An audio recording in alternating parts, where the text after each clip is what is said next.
Le 29 février 2024, je lançais la chaîne Mère Divine. Et je dois reconnaître qu'à ce moment-là, j'étais bien naïf. En effet, je pensais que toutes les personnes qui étaient sur le chemin du yoga intégral étaient des personnes bienveillantes, parce que normalement pleinement conscientes du travail sur elles-mêmes.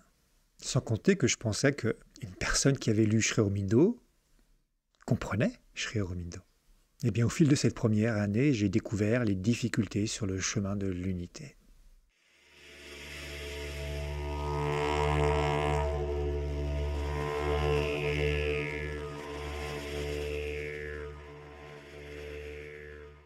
Tu te doutes bien que quand j'ai créé cette chaîne, je n'avais aucune idée de là où ça menait.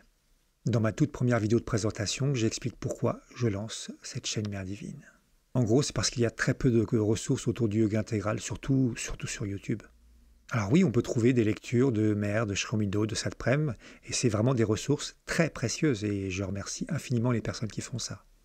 Et puis il y avait aussi Alexandre qui parlait du yoga intégral. Et c'était presque tout. Toutes les autres chaînes étaient inactives. Bon, c'est pas tout à fait vrai, il y a Shradhalou qui fait beaucoup de vidéos en anglais et qui a fait quelques-unes en français. Et pour ma part, j'ai énormément écouté les vidéos de Shradhalou que j'aime beaucoup parce qu'il a une grande érudition sur le yoga intégral et il explique parfaitement le yoga intégral. Malheureusement, la plupart des vidéos sont en anglais. Heureusement, toutes ces vidéos peuvent être sous-titrées avec la fonction automatique du sous-titrage de YouTube. Et puis, en créant cette chaîne, en fait, je répondais à un appel intérieur, un fort apport intérieur qui me montrait une certaine direction. Et oui, parler du yoga intégral, et non sous la forme d'un érudit, mais plutôt sous la forme d'un partage d'expérience. Parce que soyons clairs, je n'ai aucune prétention à tout savoir et tout expliquer sur le yoga intégral, sur un immense, immense sujet tel que le yoga intégral. Alors je suis parti de ma propre expérience de 30 années de sadhana, de 30 années d'expérimentation, de 30 années de lecture de Mère, de Satprem, de Sri Aurobindo. Et j'ai essayé d'être le plus sincère possible, et je me suis livré totalement. Et ce faisant, ça m'a permis de m'offrir encore plus à la Mère Divine, de faire grandir mon surrender à la Mère. Alors j'ai très rapidement été dépassé par le chemin que prenait cette aventure. Je l'ai souvent répété, je pensais juste faire des vidéos, et au final, c'était bien autre chose. J'ai juste suivi les petits cailloux que la Mère laissait sur le chemin sans vraiment savoir où tout ça menait. Depuis le début, mis à part faire des vidéos, il n'y a jamais eu un objectif clair, prédéfini. Et à ma grande surprise, ça a attiré des gens qui étaient très contents de trouver des ressources sur le yoga intégral. Et tout ça m'a permis d'avoir les premiers contacts avec des gens par mail. C'était vraiment chouette de pouvoir partager avec d'autres personnes alors que j'avais si longtemps marché tout seul. Et puis un beau jour d'avril, j'ai reçu un commentaire sous l'une de mes vidéos, un commentaire assez désobligeant. Sur le coup, ça m'a un petit peu touché, je dois admettre, mais ça m'a surtout permis d'aller voir à l'intérieur de moi justement ce qui a été touché. Et j'ai tout simplement pris contact avec la personne de ce commentaire. Ont alors commencé plusieurs mois d'échanges, psychiquement stimulants. Parce que, on va dire que cette personne avait une fâcheuse manière de prendre les gens un petit peu de haut quand même. Et en même temps, une réflexion particulièrement pertinente. Chaque échange était tout à la fois enrichissant et épuisant. Mais bon, au-delà de ce côté un petit peu rentre dans le lard, j'ai vu une personne avec un grand cœur et je l'ai considérée comme un ami. Mais je reviendrai plus tard sur cette rencontre. En juin, ça a été l'arrivée de Cyril. Et il faut reconnaître que ça a changé absolument toute l'aventure, tout le chemin, parce qu'il y a eu des vraies retrouvailles d'âme à âme. Je ne crois pas avoir rencontré une personne avec qui je peux autant partager ma sadhana, à part Gaël. À partir de ce moment-là et jusqu'à aujourd'hui, j'ai plus du tout eu la sensation d'être tout seul sur ce chemin, dans cette aventure. Et au fil des mois, on a été tous les deux témoins de tous ces enchaînements d'événements complètement incroyables. On peut dire qu'on a vu très clairement l'action de la Mère dans tout ce qui se déroulait. Et on a été totalement dépassés jusqu'à ce qu'on ne se pose plus aucune question. Et nous nous sommes totalement offerts à la Mère en sachant pertinemment que nous n'étions que de simples instruments, certes imparfaits, mais totalement entre ses mains. Et tout semblait se dérouler à merveille. On a fait une première rencontre, puis une deuxième, puis une troisième. La Gazette du Yoga Intégral a été lancée grâce à Alexandre. Et c'est au retour de la troisième rencontre que la toute première vraie grande difficulté s'est présenté à nous. Cet individu un petit peu rentre dans l'art a voulu commencer à restructurer absolument tout ce qu'on avait mis en place. Et c'était selon sa vision personnelle. Un peu comme si notre manière de suivre la mer était stupide et infantile. Ça a commencé avec Alexandre qui a reçu un coup de fil de cette personne qui l'a littéralement démonté. Rédacteur en chef nul, incompétent, qui ne comprend rien au yoga intégral. Et le soir même, je discutais avec Alexandre pour essayer de lui remonter le moral parce que ça avait été sacrément violent. Il était dans un état vraiment très bas et il ne comprenait absolument pas pourquoi toute cette agressivité. Quelques jours plus tard, ça a été le tour de Cyril. Et le lendemain, ça a été mon tour. Et toujours le même discours, vous ne comprenez rien au yoga intégral, ce que vous faites, il n'ira nulle part. Bref, cette semaine-là, on a découvert que dans le yoga intégral, tout n'était pas rose.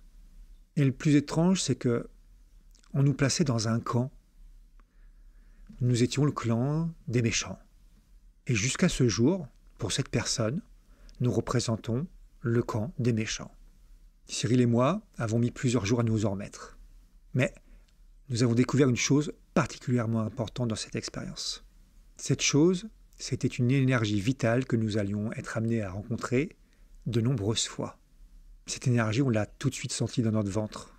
C'était une énergie de discorde qui passait par les gens, ou plutôt par les failles dans les gens, et plus précisément par les failles vitales. Mais on avait déjà été en présence de cette énergie sans trop savoir ce que c'était, lors de la première rencontre et de la deuxième rencontre. Et c'est justement lors de cette deuxième rencontre que j'ai vu cette énergie fondre littéralement sur Cyril lors d'une conversation avec une personne. Et Cyril s'est fait littéralement happer. Il lui était impossible de s'arrêter, impossible de stopper la chose. Cette énergie était passée de cette personne à Cyril, et la discorde montait encore et encore, jusqu'à pourrir totalement toute l'atmosphère autour. Et j'ai pu arrêter cette énergie d'un seul coup grâce à un gros haussement de voix. Ça a tellement surpris tout le monde que ça s'est arrêté instantanément. Et ces rencontres avec cette énergie nous ont permis de connaître parfaitement sa signature. Comme je te l'ai dit, ça se trouvait dans le ventre, et à chaque fois qu'on a rencontré une personne par la suite qui véhiculait cette énergie, instantanément, on savait à quoi on avait affaire. Et nous savions parfaitement qu'à partir de ce moment-là, nous allions être amenés à travailler sur cette énergie en nous-mêmes, justement pour brûler cette énergie en nous-mêmes. Et je dois admettre que cette énergie est sacrément balèze. C'est vraiment très déstructurant intérieurement. Et ça nous a aussi permis de comprendre que cette énergie pouvait passer par n'importe qui. Et que d'un seul coup, sans raison apparente, on pouvait nous considérer comme les méchants. Mais en réalité, on a découvert qu'il y avait toujours une raison pour que cette énergie puisse passer dans une personne. Que ça soit en nous ou dans les autres. Parce qu'on a tous des failles, que ce soit des peurs, des rancœurs, des incompréhensions, de la colère. Bref, tu vois ce que je veux dire? On a tous de grandes failles. Et il est fort possible que cette énergie représente tout ce qui a amené les disputes, les batailles, les guerres, et que surtout, elle ne supporte pas la lumière et encore moins les regroupements de lumière. Tant qu'on est tout seul sur le chemin, qu'on illumine un petit peu, elle se présente de temps en temps, mais ça va. À partir du moment où on commence à cheminer vers quelque chose qui se rapproche légèrement d'une unité, alors là, ce n'est plus la même chose. Et puis, c'est dans le processus même du yoga intégral. Petit à petit, on pacifie notre mental, et puis on descend dans le vital, on pacifie les émotions, et puis on descend un peu plus profond, et inévitablement, à un moment ou à un autre, on croise cette énergie-là. Mais attention, il est important de noter que je n'incrimine personne. Je n'incrimine pas ces gens dont je parle là maintenant. Je cherche juste à mettre en lumière cette énergie si particulière. Parce que si je prends un tout petit peu de recul, oui, il y a parmi ces personnes des choses qui m'ont fait extrêmement mal. Ça, c'est une évidence. Probablement que dans ces personnes, il y a eu aussi de la souffrance. Ça aussi, c'est une évidence. Mais je ne peux que reconnaître une chose, c'est que ces choses qui m'ont fait mal, je suis allé les voir. Et derrière ces choses qui faisaient mal, il y avait des réponses, il y avait des messages, il y avait des peurs que je ne voyais pas vraiment, il y avait des traumatismes, des choses non réglées en moi-même. Et grâce à ces événements, grâce à cette énergie qui a transité par ces personnes, j'ai pu grandir, j'ai pu prendre cette énergie et la brûler un peu plus et un peu plus encore à chaque fois. et la brûler dans le feu psychique. Et puis début janvier, il s'est passé un petit truc un peu amusant, on va dire. Mazen m'a envoyé un lien vers une vidéo en me disant « Va voir, ça parle de toi ». Et j'ai atterri sur la chaîne d'un certain Léonard, un jeune homme que je ne connaissais absolument pas, qui a plus d'1 million d'abonnés, et qui a fait une vidéo sur Auroville, et pas du tout la vidéo pour dépeindre Auroville sous un beau jour, mais plutôt ouais, j'ai débarqué dans une secte, ils veulent pas me parler ». Enfin, c'était pas tellement agréable comme vidéo. C'était un peu plus, comment ils disent, une vidéo clash, quoi. Et quelle ne fut pas ma surprise de découvrir ma tronche dans sa vidéo. Et pas franchement sous un angle vraiment agréable, puisqu'il me prenait pour quelqu'un de totalement barré, potentiellement dangereux, quoi. Et bien évidemment, cette personne ne m'a jamais contacté pour me poser la question si j'acceptais d'apparaître dans sa vidéo, comme si c'était tout à fait normal de calomnier les gens sur YouTube parce qu'on mettait sa tronche sur YouTube. Et le plus drôle, c'est qu'un autre YouTuber, un Aurovillien, a voulu débunker cette vidéo de Léonard pour montrer que Auroville, c'était pas du tout ça. Et hop, me voilà à nouveau dans la vidéo d'un certain Max, qui, en voulant plus ou moins me défendre, dit quand même que je suis un perché. Bon, pour être franc, tout ça m'a fait un petit peu rire plutôt qu'autre chose. J'assume totalement mes vidéos, j'assume totalement ma chaîne, et qu'elles ne soient pas comprises par des gens qui ne connaissent pas du tout le yoga intégral, bon, bah, ça fait partie du jeu, on va dire. Et puis j'assume totalement ma spiritualité, de toute façon. Peu importe que je sois pris pour un perché par des personnes qui n'ont probablement pas de spiritualité. Tiens, d'ailleurs, petite anecdote, j'ai été témoin d'une magnifique scène il y a quelques jours devant la cathédrale de Bourges. J'ai vu une petite famille sur les marches de l'entrée de la cathédrale en train de prier en chantant. Et j'ai trouvé que c'était beau, de voir des gens qui vivaient leur spiritualité avec le cœur, tout simplement. Alors que, en même temps, je voyais tous ces passants qui regardaient du coin de l'œil cette petite famille en se disant probablement « Oh là là, les perchés, ah, peut-être même c'est des extrémistes ». Alors que ces personnes, cette famille, vivaient tout simplement leur spiritualité. Et puis est arrivé le mois de février. Et là, je dois reconnaître que ça a remué très, très, très fort. Et nous sommes descendus un petit peu plus profond dans l'initiation face à cette énergie vitale si particulière. Dès le 1er février, j'ai senti que ce mois allait être très remuant. J'en avais d'ailleurs fait part à Cyril tout de suite.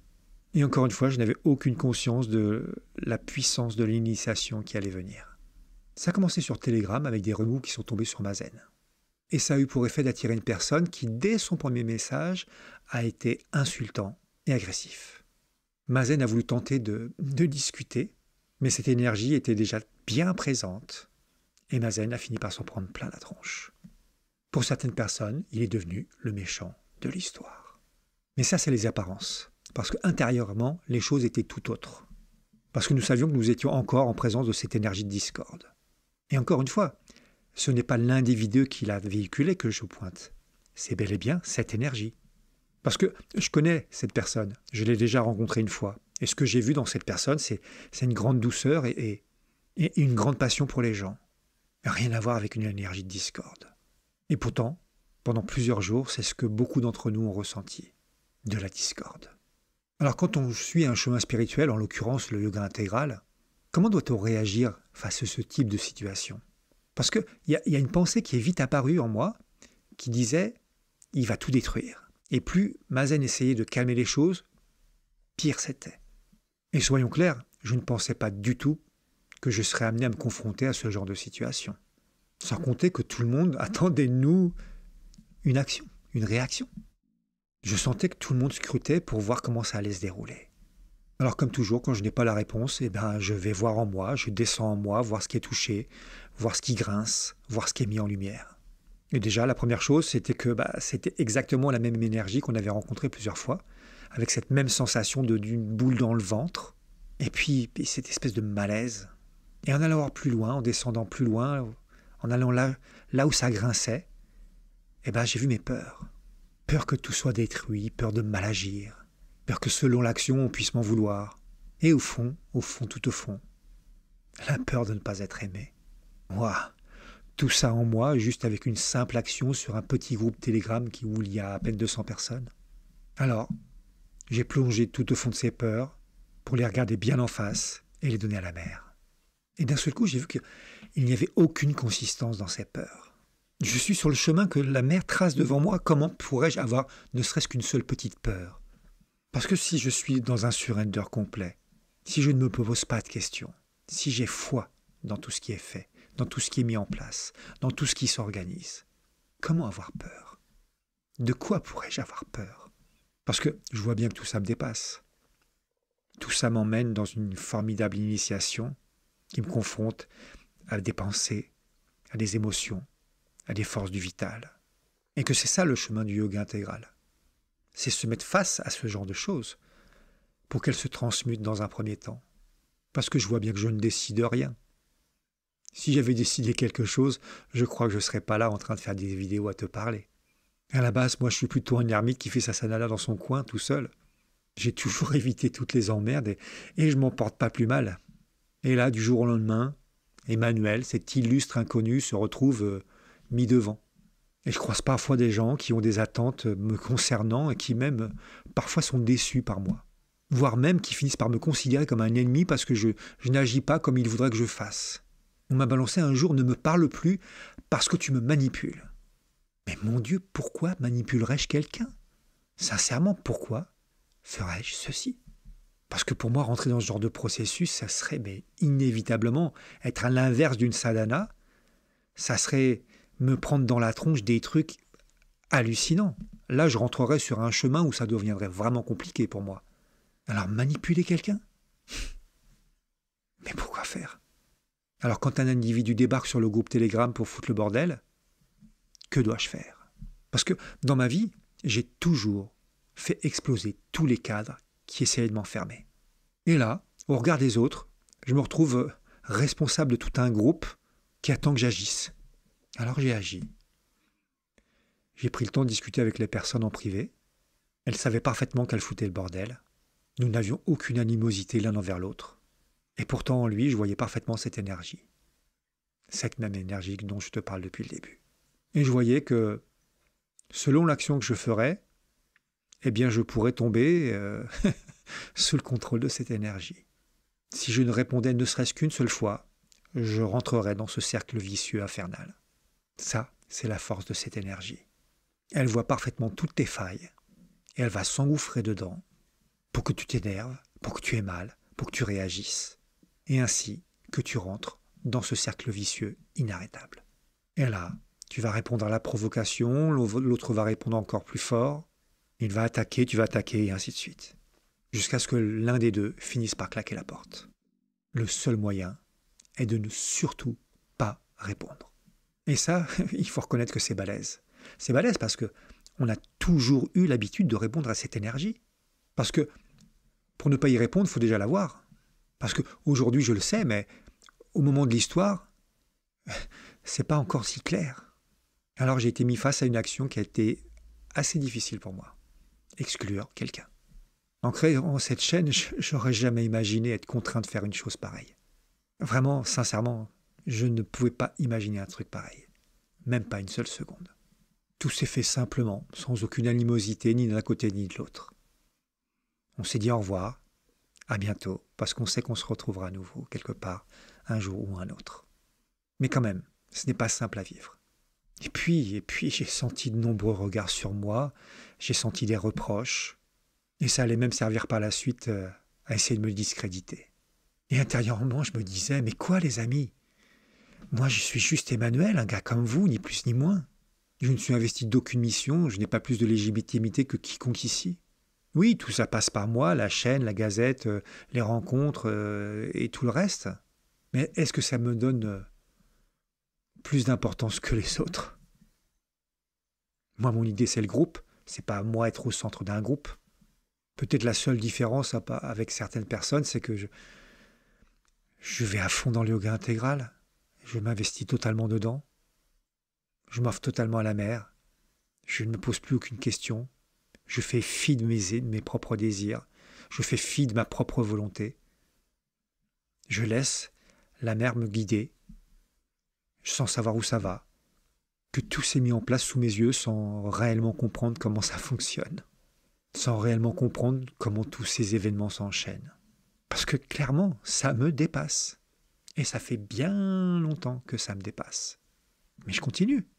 Je continue parce que ce qui émerge progressivement de moi, je me sens à ma place, je me sens sur mon chemin. Mais il est vrai que je n'aurais jamais pu imaginer me retrouver dans des situations comme celle-ci. Et clairement, on me l'aurait dit au point de départ, je me serais barré en courant. Oh oui, j'entends les gens qui disent ouais, mais tu te caches derrière la mer. C'est la mer qui fait. Mais sincèrement, je ne peux pas dire autre chose. En tout cas, c'est ma manière de le dire. Je suis le cours des événements. Un événement se produit, je suis cet événement. C'est tout. Alors certains diront c'est la vie, c'est les circonstances, c'est le hasard. Mettez les mots que vous voulez. Moi, je mets le mot c'est la mer. Je suis un Bhakta, les amis. Je vous le rappelle. Un Bhakta, c'est quelqu'un qui s'offre. C'est quelqu'un qui s'offre au divin. C'est quelqu'un pour qui le divin, c'est tout. Et moi, le divin, c'est la mer. Alors je m'offre à la mer. Parce que la mer, c'est tout pour moi. Et même Cyril en a été témoin de tout ça. Et pas qu'une fois, mais de nombreuses fois. Parce que nous avons vu et vécu tous ces événements qui se sont construits au fil du temps. Et qui se sont construits, je vais dire, sans notre volonté et sans nos désirs. Alors oui, tous ces événements ont été une vraie initiation. Et tous les événements du mois de février nous ont fait vivre vraiment une grande initiation autour de cette énergie de discorde. Et on constate que travailler sur cette chaîne Mère Divine, c'est être en première ligne. Pas en première ligne parce qu'on se met en avant, mais en première ligne parce qu'on se prend tout dans la tranche. La mer ne nous ménage pas un instant. Cyril et moi, nous l'avons bien compris et Mazen en a bien pris conscience aussi. Parce que pour lui aussi, ça a été un mois de février particulièrement intense. Parce qu'il y a une chose à comprendre, et je profite de cette vidéo pour en parler enfin. Pendant des mois, Cyril et moi avons été presque les seuls à agir. Et quand je dis agir, je ne parle pas de faire des vidéos. Hein. Je parle de tout ce qui a été mis en place et de tout ce qui va suivre. La casette du yoga intégral, la carte du yoga intégral, le groupe Telegram, les groupes de travail sur Telegram, les rencontres Mère Divine, la librairie du yoga intégral, les ateliers. Et nous nous sommes retrouvés au cœur de tout ça. Ça, c'est vrai. Et combien de fois Cyril m'a dit « Mais qu'est-ce que je fous au milieu de tout ça ?» Et moi, je lui répondais « Mais et moi donc ?» Ça prendrait des heures pour expliquer tous les enchaînements d'événements qui ont mené à tout ça. Mais ce qui est sûr, c'est que nous sommes totalement dépassés. Et il y a bien plus grand que nous derrière tout ça. Bien plus grand qui organise tout ça. Et franchement, nous sommes les premiers étonnés que ça passe par nous avec toutes nos imperfections.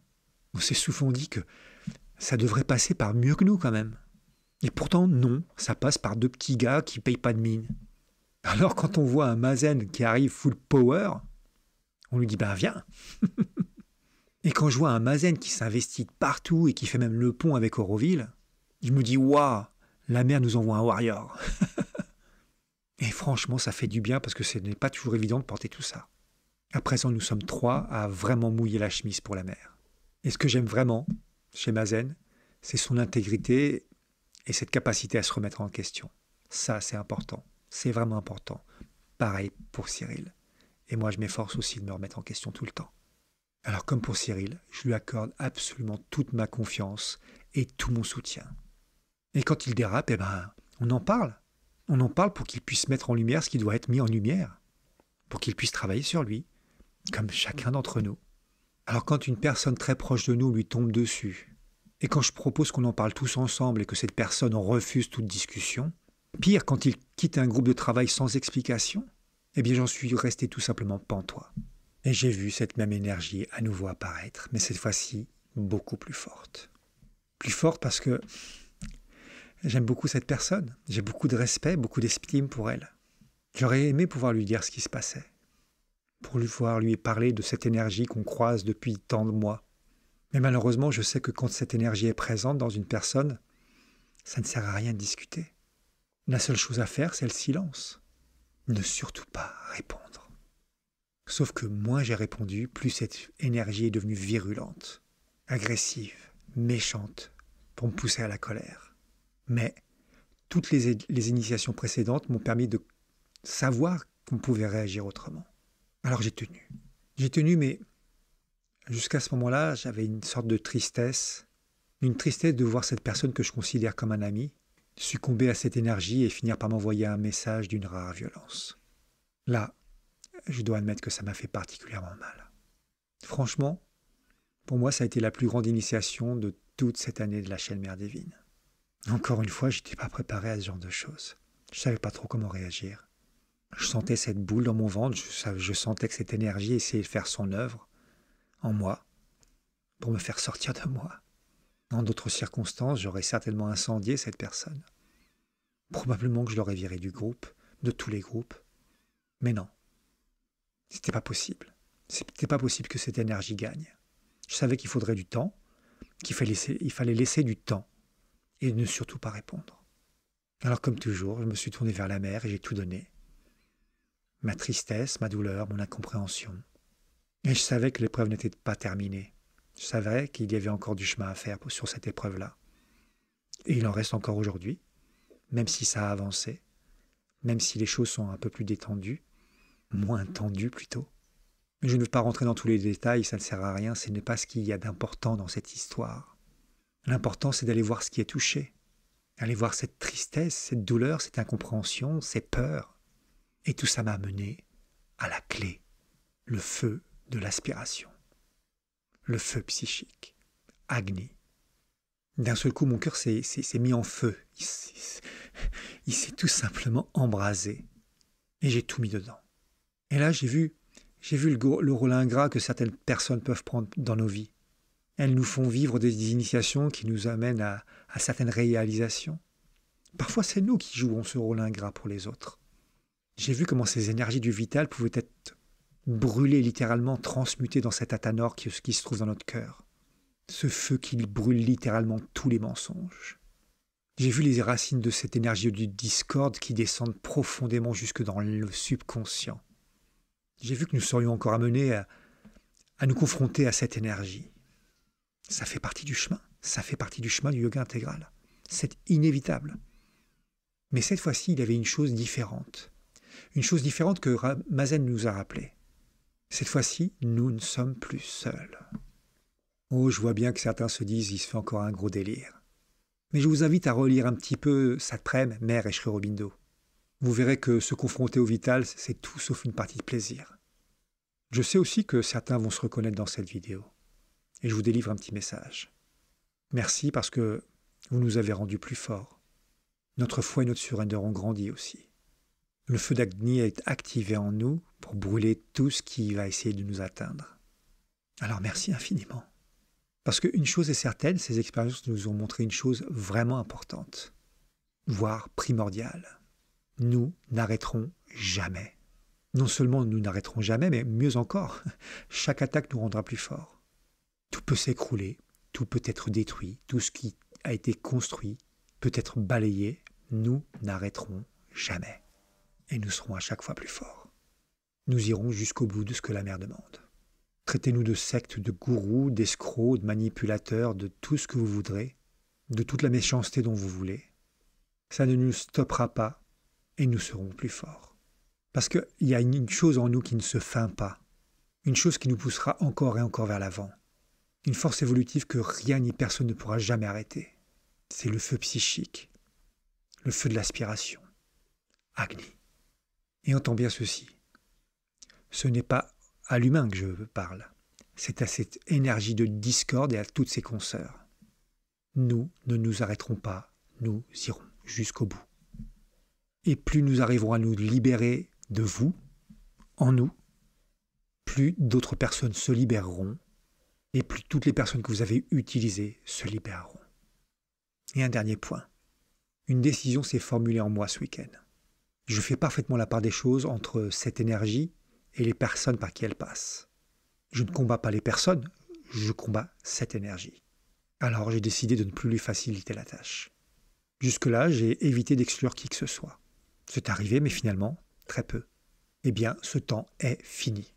Il y a une limite qui est mise à partir de maintenant. Et cette limite, ce sont les insultes. Toute personne qui insulte, que ce soit ici, dans les commentaires, par mail, sur les différents groupes Telegram, sera exclue. Oui, je sais, ça peut paraître radical. Mets-toi un instant à ma place. Je m'attelle à tout ça, à tout ce travail. Et puis il y a des petits malins qui débarquent dans les commentaires, des gens que je ne connais pas, des gens que je n'ai jamais vus, des gens qui ne me connaissent pas, et qui viennent m'insulter, gratuitement. Il y a des gens que je rencontre, en vrai, et qui, pour X raisons qui leur appartient, finissent par m'insulter.